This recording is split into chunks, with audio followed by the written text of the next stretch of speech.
Welcome to Kenton's videos. Enjoy the video.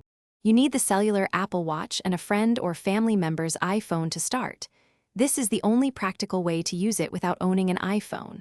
Turn on the watch and choose your language, then tap Start Pairing.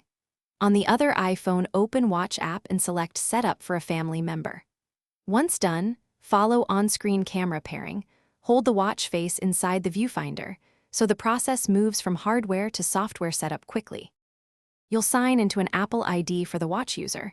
If it's a child or older adult, you may create a managed Apple ID during family setup. Next, add the cellular plan, tap Add Cellular and follow the carrier prompts. This gives the watch independence. Make sure you set a passcode and enable Find My and Location services so the device can be located.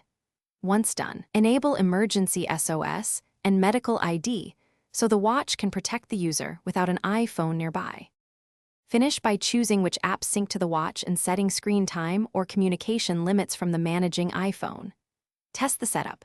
Place a call, send a message, and confirm the cellular icon shows signal. This proves the watch works standalone.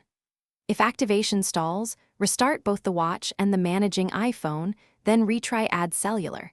If the carrier requires provisioning, contact them. Remember, family setup uses someone else's iPhone temporarily. Afterward, the watch runs independently. Thanks for watching. Consider subscribing if we helped you.